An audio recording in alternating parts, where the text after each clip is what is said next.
안녕하세요. 오늘은 유튜브를 어떻게 하면 성공하는지 이야기하려는 것이 아닙니다. 오히려 반대로 왜 유튜브를 시작한 사람들의 대부분은 끝까지 가지 못하는지, 그리고 저는 어떻게 다시 일어설 용기를 얻었는지 이야기하려고 합니다. 아마 이 영상을 클릭하신 분들 가운데도 유튜브를 시작해보고 싶은데 엄두가 나지 않는 분들이 계실 겁니다. 컴퓨터도 잘 모르겠고, 영어도 어렵고, 영상 편집은 더 막막하고, AI는 들어는 봤지만 나와는 상관없는 세상이라고 생각하셨을 수도 있습니다. 사실 저도 그랬습니다. 저는 원래 유튜브를 하던 사람이 아닙니다. 평생 전기공사를 하며 살았습니다. 전선을 잡고 벤치를 들고 드라이버를 손에서 놓지 않고 30년을 살아왔습니다. 그것이 제 인생이었고 제가 가장 잘할 수 있는 일이었습니다. 그런데 어느 날 모든 것이 무너졌습니다. 사업은 부도를 맞았고 신용도 잃었고 살아남기 위해 악착같이 일했지만 결국 몸까지 망가졌습니다. 가장 자신있던 전기공사도 더 이상 할 수 없게 되었습니다. 그때부터 저는 이제 뭘 먹고 살아야 하지라는 질문을 매일 스스로에게 던지기 시작했습니다. 겨우 찾은 일이 택시였습니다. 몸을 많이 쓰지 않으면서 할 수 있는 일이었기 때문입니다. 하지만 택시를 하면서도 늘 마음 한구석에는 같은 생각이 있었습니다. 이렇게만 살아도 되는 걸까? 몸이 더 나빠지면 그때는 어떻게 하지, 나도 새로운 기술 하나쯤은 배워야 하지 않을까? 하지만 현실은 달랐습니다. 컴퓨터도 잘 모르고 영상 편집은 한 번도 해본 적이 없고 영어는 더더욱 자신이 없었습니다. 유튜브는 저에게 다른 세상 이야기였습니다. 젊은 사람들이나 하는 일이라고 생각했습니다. 그러던 어느 날 우연한 계기로 AI를 알게 되었습니다. 처음에는 저도 많은 사람들이 생각하는 것처럼 AI는 그림을 그려주는 프로그램이거나 어려운 기술이라고만 생각했습니다. 그런데 직접 사용해보니 전혀 달랐습니다. AI는 제가 모르는 것을 끝없이 설명해주는 선생님이었습니다. 제가 이건 어떻게 하나요? 라고 물으면 처음부터 차근차근 알려주었습니다. 아주 기초적인 것도 물어볼 수 있었습니다. 남들이 보기에는 너무 쉬운 질문이라 부끄러워서 못 물어볼 것들도 AI에게는 물어볼 수 있었습니다. 예를 들면 어떤 프로그램에서 컷을 자르는 법을 모르면 어디를 누르고 다음에 무엇을 누르고 안 되면 어떤 버튼을 다시 확인해야 하는지까지 설명해줬습니다. 저는 그때 처음으로 나도 할 수 있을지도 모르겠다는 생각을 했습니다. 그런데 여기서 중요한 것이 있습니다. AI가 있다고 해서 갑자기 제가 대단한 사람이 된 것은 아닙니다. AI가 성공을 대신 만들어주지도 않았습니다. 다만 AI는 제가 첫걸음을 뗄 수 있게 도와줬습니다. 저는 이 차이가 정말 크다고 생각합니다. 많은 사람들이 AI를 대단한 그림을 만들거나 멋진 영상을 만드는 도구로만 생각합니다. 물론 그것도 맞습니다. 하지만 저 같은 사람에게 AI는 더 단순하고 더 중요한 의미였습니다. 제가 모르는 것을 제 눈높이에 맞춰 천천히 설명해주는 선생님이었습니다. 가라는 글자를 쓰려면 기억을 먼저 쓰고 옆으로 선을 긋고 그 다음 아래로 내려오면 된다고 설명해주듯이 AI는 제가 이해할 때까지 다시 말해줄 수 있었습니다. 그래서 저는 AI가 똑똑한 사람만 더 똑똑하게 만드는 도구라고 생각하지 않습니다. 오히려 시작조차 두려운 사람에게 첫걸음을 떼게 해주는 도구일 수 있다고 생각합니다. 저는 택시를 하면서 젊은 손님들과 이야기를 나눌 때가 있습니다. 아르바이트도 힘들고 직장 생활도 힘들고 뭔가 해보고 싶은데 무엇을 해야 할지 모르겠다는 이야기를 들을 때가 있습니다. 그럴 때 저는 가끔 유튜브 같은 것도 한번 생각해보라고 말합니다. 그러면 대부분 망설입니다. 제가 뭘 알아요? 제가 무슨 경험이 있어요? 제가 그런 걸 어떻게 해요? 저는 그 마음을 너무 잘 압니다. 저도 똑같았기 때문입니다. 그래서 저는 이렇게 말합니다. 저도 컴퓨터를 잘 몰랐고 영어도 약했고 새로운 프로그램은 겁부터 났습니다. 그런데 AI에게 하나씩 물어보니까 조금씩 길이 보이더라. 한 번이라도 작은 성공을 경험하면 자신감이 조금 생기더라. 처음부터 잘하려고 하지 말고 모르면 물어보고 따라가 보라고 말합니다. 이 이야기를 하는 이유는 제가 돈을 많이 벌었기 때문이 아닙니다. 아직 그런 말을 할 단계도 아닙니다. 제가 이 영상을 만드는 이유는 같이 용기를 내보자는 뜻입니다. 저도 이제 시작하는 사람이고 부족한 것이 많습니다. 하지만 한 번도 못할 것 같던 사람이 조금씩 해보고 있으니 혹시 꿈이 있고 해보고 싶은 마음이 있는 분이라면 같은 출발선에서 같이 천천히 걸어가 보자는 마음으로 이 영상을 만들고 있습니다. 그런데 왜 제목은 왜 유튜브는 99%가 실패하는가일까요? 여기서 99%라는 말은 정확한 공식 통계를 말하려는 것이 아닙니다. 그만큼 많은 사람들이 시작은 하지만 오래 버티지 못한다는 현실을 상징적으로 표현한 말입니다. 유튜브는 시작하기 정말 쉬운 시대가 되었습니다.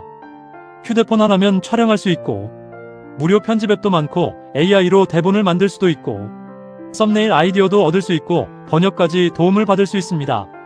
겉으로 보면 예전보다 훨씬 쉬워졌습니다. 그런데 이상합니다. 시작은 쉬워졌는데 성공은 왜 더 어려워진 것처럼 느껴질까요? 그 이유는 간단합니다.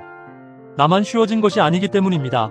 모두가 쉬워졌습니다. 예전에는 영상 하나를 만들려면 장비가 필요했고 편집 기술도 필요했고 많은 시간이 필요했습니다. 하지만 지금은 누구나 시작할 수 있습니다. 그러면 좋은 일만 있을까요? 아닙니다. 누구나 시작할 수 있다는 말은 누구나 경쟁자가 될 수 있다는 뜻이기도 합니다. 세상에는 이미 너무 많은 영상이 올라오고 있고 시청자의 시간은 한정되어 있습니다. 내가 정성껏 만든 영상도 시청자 입장에서는 수많은 영상 중 하나일 뿐입니다. 이 사실을 인정하는 것이 유튜브의 첫 번째 현실입니다. 많은 초보자들은 유튜브를 시작하면서 이렇게 생각합니다. 좋은 영상만 만들면 사람들이 봐주겠지. 하지만 유튜브는 그렇게 단순하지 않았습니다. 좋은 영상이라는 것도 내가 생각하는 좋은 영상과 시청자가 끝까지 보고 싶은 영상이 다를 수 있습니다. 나는 이 이야기가 중요하다고 생각하지만 시청자는 첫 5초 안에 관심을 느끼지 못하면 떠납니다. 나는 며칠을 고생해서 만들었지만 시청자는 제목과 썸네일만 보고 지나갑니다. 이때 많은 사람들이 상처를 받습니다. 내가 이렇게 열심히 만들었는데 왜 아무도 안 봐주지? 왜 조회수가 10밖에 안 나오지? 왜 좋아요가 하나도 없지? 여기서 대부분은 알고리즘을 원망하기 시작합니다. 알고리즘이 안 밀어준다. 유튜브가 내 영상을 막는다. 운이 없다. 이미 큰 채널만 밀어준다. 물론 그런 느낌이 들 수 있습니다. 저도 그런 생각을 해봤습니다. 열심히 만들었는데 노출이 안 되면 정말 속이 상합니다. 하지만 여기서 중요한 질문을 하나 해야 합니다. 정말 문제는 알고리즘뿐일까요? 유튜브가 공식적으로 설명하는 추천 시스템의 핵심은 결국 시청자에게 맞는 영상을 찾아주는 것입니다. 유튜브는 클릭수나 조회수만 보는 것이 아니라 시청시간, 반응, 만족도 같은 여러 신호를 함께 본다고 설명해왔습니다. 그러니까 알고리즘은 단순히 누군가를 괴롭히는 괴물이 아니라 시청자의 행동을 따라가며 이 영상이 누구에게 맞을지 찾는 시스템에 가깝습니다. 물론 완벽하지는 않습니다. 하지만 이것만은 분명합니다. 유튜브는 내가 만들고 싶은 영상을 보상하는 곳이 아니라 시청자가 보고 싶어하는 영상을 찾아내는 곳입니다. 이 말은 초보자에게 조금 아프게 들릴 수 있습니다. 왜냐하면 대부분 처음에는 내가 하고 싶은 이야기로 시작하기 때문입니다. 나도 그랬습니다. 내가 좋다고 생각하는 주제, 내가 하고 싶은 이야기, 내가 의미 있다고 느끼는 내용을 만들고 싶었습니다. 그것도 중요합니다. 유튜브는 결국 나의 목소리를 내는 공간이기도 하니까요. 하지만 성장은 다른 문제입니다. 표현은 내가 하지만 선택은 시청자가 합니다. 내가 아무리 좋은 뜻으로 만들었더라도 시청자가 클릭하지 않고 끝까지 보지 않는다면 유튜브는 그 영상을 더 넓게 보내기 어렵습니다. 그래서 유튜브를 하다 보면 아주 불편한 질문을 마주하게 됩니다. 나는 정말 시청자를 보고 있는가? 아니면 나만 보고 있는가? 이 질문을 피하면 오래가기 어렵습니다. 그렇다고 처음부터 조회수, 좋아요, 나이, 성별, 평균 시청시간, 클릭률 이런 것을 붙잡고 분석하라는 뜻은 아닙니다. 저는 오히려 초보가 너무 빨리 분석을 시작하는 것도 위험하다고 생각합니다. 첫 영상 조회수 20, 두 번째 영상 조회수 40, 세 번째 영상 조회수 10 이렇게 몇 개 올려놓고 바로 분석을 시작하면 오히려 흔들립니다. 제목을 바꿔야 하나? 주제를 바꿔야 하나? 채널을 갈아엎어야 하나? 목소리가 문제인가? 썸네일이 문제인가? 이렇게 계속 흔들리다가 결국 아무것도 쌓이지 않습니다. 처음에는 분석보다 더 중요한 것이 있습니다. 최소한의 기간 동안 나 자신을 시험한다고 생각하고 밀고 나가는 것입니다. 내가 정말 이 일을 계속할 수 있는 사람인지, 내가 영상을 만드는 과정을 견딜 수 있는지, 내가 배울 준비가 되어 있는지, 내가 실패해도 다시 만들 수 있는지, 그것이 첫 번째 관문이라고 생각합니다. 운전면허를 딴 첫날부터 F1 경기 데이터를 분석한다고 운전을 잘하게 되는 것은 아닙니다. 먼저 운전대를 잡는 감각이 몸에 익어야 합니다. 유튜브도 비슷합니다. 처음에는 조회수보다 제작 습관이 먼저입니다. 자막을 넣는 법, 컷을 자르는 법, 썸네일을 만드는 법, 제목을 줄이는 법, 내레이션을 자연스럽게 만드는 법, 자료를 찾는 법. 이 기본기가 어느 정도 쌓여야 분석도 의미가 생깁니다. 그 다음부터 조회수와 좋아요와 시청, 지속시간과 댓글을 보면서 조금씩 방향을 틀 수 있습니다. 그때는 이미 손에 기술이 조금 붙어있기 때문에 바꾸는 것도 쉬워집니다. 하지만 기술도 습관도 없는데 숫자부터 붙잡으면 숫자가 방향을 알려주는 것이 아니라 사람을 겁먹게 만듭니다. 많은 사람들이 여기서 무너집니다. 사실 유튜브를 포기하게 만드는 것은 조회수 그 자체가 아닙니다. 조회수를 보는 순간 생기는 마음입니다. 나는 안 되나 보다 남들은 잘하는데 왜 나는 안 되지 이걸 계속해도 의미가 있을까 괜히 시작했나 이런 생각이 사람을 무너뜨립니다. 초보는 조회수 10이라는 숫자에 상처받는 것이 아니라 그 숫자가 나의 가능성을 부정하는 것처럼 느껴져서 상처받습니다. 저도 그랬습니다. 처음에는 내가 이런 걸 해도 되나? 저 잘하는 사람들을 따라가려면 얼마나 해야 하나? 내가 지금 뭘 하는 건가? 이런 생각을 많이 했습니다. 포기도 많이 했습니다. 그런데 저에게 작은 전환점이 있었습니다. 어머니가 저염 쇼크로 병원에 입원하신 적이 있었습니다. 저는 병원에 갔다 오면서 그 이야기를 AI에게 말했습니다. 정확히 Z였는지 진이었는지 기억은 흐릿하지만 그때 제 이야기를 듣더니 이것도 좋은 소재가 될 수 있다고 했습니다. 저는 당황했습니다. 이걸 어떻게 영상으로 만들어요? 저는 아무것도 모르는데요. 그런데 걱정하지 말고 제가 겪은 일을 자세하게 적어보라고 했습니다. 그래서 정말 제가 겪은 일을 적었습니다. 그러자 그것을 바탕으로 영상이 만들어졌습니다. 지금 생각하면 어색한 부분도 있었고 이상한 부분도 있었습니다. 제 이야기인데도 뭔가 낯설었습니다. 그래도 괜찮으니 올려보라는 말을 듣고 올려봤습니다. 그런데 조회수가 1000회를 훌쩍 넘었습니다. 물론 조회수와 좋아요는 다릅니다. 클릭했다고 해서 모두가 좋아했다는 뜻은 아닙니다. 하지만 그때 저에게는 엄청난 일이었습니다. 누군가가 내 이야기를 눌러봤다는 것, 누군가가 잠깐이라도 봤다는 것. 그것만으로도 신기했습니다. 그리고 그 순간 처음으로 작은 자신감이 생겼습니다. 어쩌면 나도 할 수 있겠는데. 이 생각이 생긴 것입니다. 그 뒤로 저는 진이와 Z에게 같은 주제로 이야기도 해보고 제가 생각한 콘텐츠도 만들어 보려고 했습니다. 하지만 원하는 대로 되지는 않았습니다. 제가 미숙해서인지 아니면 방향을 제대로 못 잡아서인지 제가 만들고 싶은 콘텐츠가 잘 나오지 않았고 실망도 많이 했습니다. 포기하겠다고 말한 적도 있습니다. 나는 못하겠다. 이제 그만하겠다고 떠난다고 선언한 적도 있습니다. 그런데 며칠 지나면 또 생각이 났습니다. 너무 빨리 포기한 것 아닌가? 다른 방법은 없을까? 다른 콘텐츠는 없을까? 그렇게 다시 시작한 것이 미스터리 콘텐츠였습니다. 미스터리는 처음에는 재미있었습니다.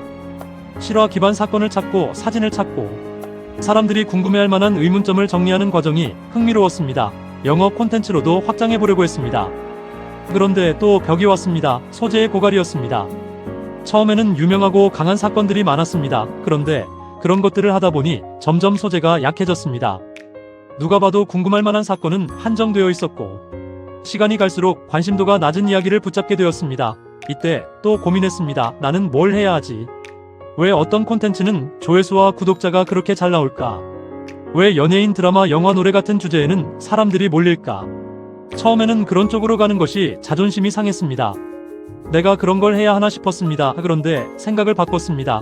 지금은 자존심을 지킬 때가 아니라 일단 사람들이 모이는 곳을 배워야 할 때일지도 모른다고 생각했습니다. 무조건 따라 하자는 것이 아니라 사람들이 왜 반응하는지를 이해해보자는 마음이었습니다. 그렇게 시작한 것이 오늘의 눈입니다. 오늘의 눈은 단순히 뉴스를 읽는 채널이 아니라 사람들이 왜 분노하고 왜 공감하고 왜 댓글을 다는지 설명해보려는 시도였습니다. 그리고 지금은 나름대로 조금씩 길을 찾아가고 있는 것 같습니다. 그런데 사람 마음이 또 그렇습니다. 하나가 되면 또 다른 것도 해보고 싶습니다. 그래서 상식, 지킴이 또는 상식 파괴 같은 콘텐츠도 생각하게 되었습니다. 남들이 다 아는 K-팝 드라마 영화에 대놓고 뛰어들기는 어렵지만 나만의 색깔을 입혀서 사람들이 당연하다고 믿는 것을 뒤집어보는 콘텐츠는 해볼 수 있지 않을까 생각했습니다. 지금 이 영상을 만드는 것도 그 과정의 일부입니다. 저는 아직 성공한 사람이 아닙니다. 하지만 실패하고 멈췄다가 다시 해보고 방향을 바꾸고 또 배우는 과정 안에 있습니다. 그래서 저는 유튜브를 처음 시작하는 분들에게 무조건 계속하세요라고 말하고 싶지 않습니다. 그냥 버티기만 하라는 말도 아닙니다. 버틴다는 것은 같은 자리에서 같은 행동을 반복하는 것이 아닙니다. 버틴다는 것은 계속 배우고 계속 바꾸고 계속 나를 시험하는 것입니다. 포기하지 않는 사람은 고집 센 사람이 아니라 수정할 줄 아는 사람이라고 생각합니다. 유튜브에서 성공한 사람들의 공통점도 결국 여기에 있습니다. 그냥 오래 올린 것이 아니라 많이 고쳤습니다. 제목을 바꾸고 썸네일을 바꾸고 앞부분을 바꾸고 주제를 바꾸고 시청자가 어디서 나갔는지 다시 봅니다. 처음부터 완벽한 사람은 거의 없습니다. 다만 어떤 사람은 숫자에 맞고 멈추고 어떤 사람은 숫자에 맞고 다시 봅니다. 왜 안 봤을까? 왜 나갔을까? 제목이 약했나? 시작이 길었나? 내가 하고 싶은 말만 했나? 이 질문을 계속하는 사람이 조금씩 변합니다. 그리고 어느 순간부터 분석이 힘을 발휘합니다. 처음에는 분석이 사람을 흔들지만 기본기가 생긴 뒤에 분석은 방향을 잡아줍니다. 그래서 저는 유튜브 성장의 순서를 이렇게 생각합니다. 먼저 생존입니다. 그 다음 습관입니다. 그 다음 기술입니다. 그 다음 분석입니다. 그 다음 최적화입니다. 많은 사람들이 이 순서를 거꾸로 갑니다. 영상 하나 올리고 바로 분석하고 좌절하고 포기합니다. 하지만 처음에는 내가 이 일을 할 수 있는 사람인지 확인하는 시간이 필요합니다. 최소한의 기간 동안은 나를 시험해야 합니다. 물론 그 시간이 쉽지는 않습니다. 조회수가 안 나오면 마음이 흔들리고 주변 사람에게 말하기도 부끄럽고 내가 너무 늦은 건 아닌가 하는 생각도 듭니다. 하지만 저는 오히려 늦었다고 생각하는 사람들에게 말하고 싶습니다. 늦은 사람에게는 늦은 사람만의 이야기가 있습니다. 젊은 사람은 빠르게 배울 수 있지만 오래 산 사람은 오래 산 만큼 겪은 것이 있습니다. 저는 30년 동안 전기공사를 했습니다. 그 시간이 유튜브와 아무 상관없는 것처럼 보일 수도 있습니다. 하지만 지금 생각해보면 그렇지 않습니다. 현장에서 일하며 사람을 만나고 문제를 해결하고 몸으로 버티고 무너졌다가 다시 일어난 경험은 콘텐츠가 될 수 있었습니다. 택시를 하면서 만나는 사람들의 이야기 역시 세상을 보는 눈이 될 수 있었습니다. 결국 유튜브는 특별한 사람만 하는 것이 아니라 자기 삶에서 무엇을 꺼내 보여줄 수 있느냐의 문제일지도 모릅니다. 그렇다고 유튜브가 따뜻하기만 한 곳은 아닙니다. 플랫폼은 냉정합니다. 유튜브는 내 사정을 봐주지 않습니다. 내가 아팠는지, 내가 힘들었는지, 내가 얼마나 절박한지는 추천 시스템이 알지 못합니다. 유튜브는 결국 시청자의 반응을 봅니다. 이 냉정함을 받아들여야 합니다. 하지만 이것을 너무 차갑게만 볼 필요도 없습니다. 반대로 말하면 누구에게나 기회가 열려있다는 뜻이기도 합니다. 유명하지 않아도 돈이 많지 않아도 처음에는 아무도 몰라도 시청자가 반응하면 영상은 움직일 수 있습니다. 저도 처음 조회수 1000을 봤을 때 그것을 느꼈습니다. 아무도 나를 모르지만 누군가는 내 이야기를 볼 수 있구나. 이 가능성이 사람을 다시 움직이게 만듭니다. 그런데 요즘 유튜브는 또 다른 변화 앞에 있습니다. 바로 AI입니다. AI는 제작 장벽을 낮췄습니다. 대본을 도와주고 번역을 도와주고 제목을 제안하고 썸네일 문구도 생각해주고 영상 편집의 방향도 알려줍니다. 유튜브 역시 AI 도구를 계속 늘리고 있습니다. 자동 더빙이나 아이디어를 돕는 기능처럼 창작자를 위한 AI 기능들이 실제로 늘어나고 있습니다. 하지만 AI가 많아졌다는 것은 좋은 점만 있는 것이 아닙니다. 누구나 더 쉽게 만들 수 있게 되면 비슷한 영상도 더 많아집니다. 그리고 시청자는 더 빨리 지칩니다. AI로 만든 티가 너무 나거나 진심이 느껴지지 않으면 오히려 외면받을 수도 있습니다. 유튜브도 현실적으로 보일 수 있는 AI 생성 또는 변형 콘텐츠에 대해서는 공개가 필요하다고 안내하고 있습니다. 특히 실제 인물이나 실제 사건처럼 보이는 내용을 AI로 만들었을 때는 시청자가 오해하지 않도록 표시해야 하는 경우가 생깁니다. 그래서 AI 시대의 유튜브는 더 쉬워졌지만 동시에 더 조심해야 하는 시대가 되었습니다. AI를 쓰는 것이 문제가 아니라 어떻게 쓰느냐가 중요해졌습니다. 저는 AI를 사람을 속이는 도구로 쓰고 싶지 않습니다. 제가 모르는 것을 배우고 자료를 정리하고 대본의 방향을 잡고 실수를 줄이는 도구로 쓰고 싶습니다. AI는 저 대신 인생을 살아주지 않습니다. AI는 저 대신 영상을 끝까지 책임져 주지도 않습니다. 결국 무엇을 말할지, 어떤 마음으로 말할지, 어디까지 확인하고 올릴지는 사람의 몫입니다. 이 부분을 잊으면 안 됩니다. 그리고 플랫폼이 커질수록 정책과 시스템의 작은 판단도 누군가에게는 큰 영향을 줄 수 있습니다. 제가 자료를 보면서 인상 깊게 본 댓글들이 있습니다. 한 어린이 감각 콘텐츠 채널과 관련된 댓글들이었는데 많은 부모들이 그 채널이 아이를 진정시키는데 도움이 됐고 AI가 아니라고 믿고 있으며 다시 정상적으로 운영되기를 바란다는 반응을 남기고 있었습니다. 어떤 사람은 자폐 스펙트럼 아이에게 도움이 됐다고 했고 어떤 사람은 병원 생활을 하던 아이에게 큰 위로가 됐다고 했고 또 어떤 사람은 아이가 울 때 그 영상만이 진정시켜줬다고 말했습니다. 이 사례를 단순히 유튜브를 비판하는 이야기로 쓰고 싶지는 않습니다.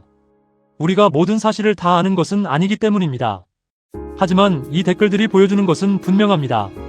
유튜브는 이제 단순한 영상 사이트가 아닙니다. 누군가에게는 생계이고 누군가에게는 일상이고 누군가에게는 아이를 달래는 도구이고 누군가에게는 다시 살아갈 힘을 찾는 공간입니다. 그렇기 때문에 자동화된 시스템과 정책 변화는 크리에이터에게 큰 불안이 될 수 있습니다. 그래서 유튜브를 한다는 것은 단순히 영상을 올리는 일이 아닙니다. 플랫폼의 변화도 봐야 하고 정책도 알아야 하고 시청자의 마음도 봐야 하고 내 마음도 지켜야 합니다. 여기서 다시 질문으로 돌아옵니다. 왜 유튜브는 99%가 실패하는가? 저는 이제 이 질문의 답을 하나로 말할 수 없다고 생각합니다. 어떤 사람은 조회수 때문에 멈춥니다. 어떤 사람은 비교 때문에 멈춥니다. 어떤 사람은 소재가 떨어져서 멈춥니다. 어떤 사람은 너무 빨리 분석하다가 흔들립니다. 어떤 사람은 시청자가 원하는 것을 보지 못하고 자기 이야기만 하다가 멈춥니다. 어떤 사람은 AI를 도구가 아니라 지름길로 착각하다가 멈춥니다.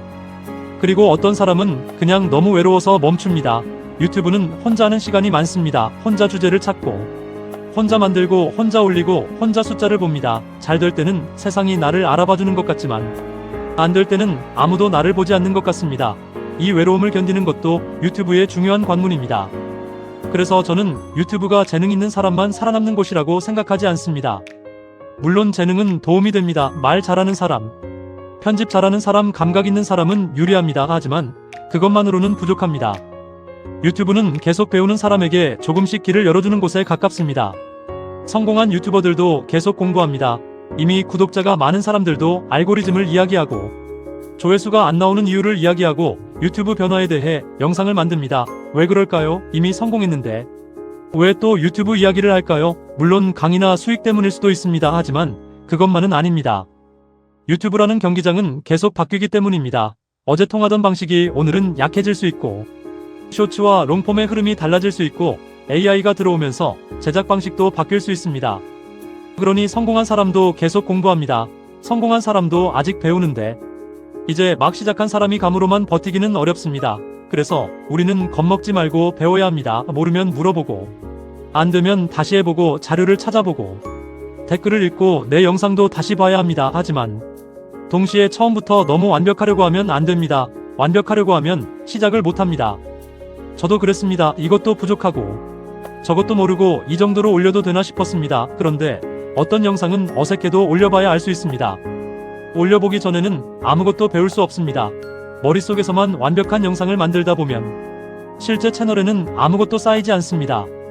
유튜브는 생각만으로 성장하지 않습니다. 올린 영상이 있어야 배울 수 있습니다. 그래서 저는 초보자에게 이렇게 말하고 싶습니다. 처음부터 성공하려고 하지 마세요. 처음에는 살아남는 것을 목표로 하세요. 일정 기간 동안 나를 시험해보세요. 내가 이 일을 계속할 수 있는지, 내가 모르는 것을 배울 수 있는지, 내가 숫자에 흔들려도 다시 만들 수 있는지 그것부터 확인하세요. 그리고 그 과정에서 AI를 부끄러워하지 말고 활용하세요. AI에게 아주 기초적인 것부터 물어보세요. 이런 질문해도 되나 싶은 것도 물어보세요. 프로그램에서 자르는 법을 모르면 물어보고, 썸네일 문구가 떠오르지 않으면 물어보고, 제목이 너무 긴지 물어보고, 대본이 어색한지 물어보세요. 하지만 마지막 판단은 내가 해야 합니다. AI가 준 답을 그대로 믿지 말고 내 채널의 색깔과 내 시청자의 마음에 맞게 고쳐야 합니다. 그렇게 하나씩 하다 보면 어느 순간 처음에는 무섭던 프로그램이 조금 익숙해지고 컷을 자르고 붙이는 것도 조금 자유로워집니다. 물론 아직 미숙할 수 있습니다. 저도 그렇습니다. 하지만 미숙하다는 것은 못한다는 뜻이 아닙니다. 배우는 중이라는 뜻입니다. 저는 지금도 배우는 중입니다.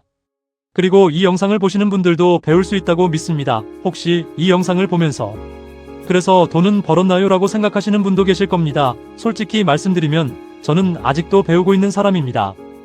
아직 갈 길도 멀고 부족한 것도 많습니다. 제가 이 영상을 만드는 이유는 돈을 자랑하려는 것이 아닙니다. 저는 아직 자랑할 성공담을 가진 사람이 아닙니다. 다만 한 가지는 말씀드릴 수 있습니다. 저는 한때 나는 못할 거야 라고 생각했던 사람이었습니다. 30년 동안 전기공사만 하던 사람이었고 몸이 망가져 하던 일을 못하게 되었고 택시를 하며 다시 살 길을 찾던 사람이었습니다. 컴퓨터도 어려웠고 영어도 어려웠고 영상 편집은 더 어려웠습니다. 그런데 AI에게 묻고 하나씩 따라하고 실패하고 다시 해보면서 여기까지 왔습니다. 그렇다면 지금 이 영상을 보고 있는 분들도 충분히 시작할 수 있다고 믿습니다. 그래서 이 영상은 유튜브 성공을 보장하는 영상이 아닙니다. 같이 용기를 내보자는 영상입니다. 유튜브를 시작해보고 싶은데 두려운 분, AI가 어려워 보여 망설이는 분, 나이가 많아서 늦었다고 생각하는 분, 경험이 없어서 나는 할 말이 없다고 생각하는 분, 우리 모두 처음에는 같은 마음입니다. 무섭고 막막하고 내가 뭘 할 수 있을지 모릅니다. 하지만 첫걸음을 떼면 다음 질문이 생기고 다음 질문을 물어보면 다음 길이 보입니다. 저는 여러분에게 경쟁자가 되자고 말하고 싶지 않습니다. 같이 성장해보자고 말하고 싶습니다. 언젠가 여러분의 채널이 제 채널보다 더 크게 성장해도 저는 기쁠 것 같습니다.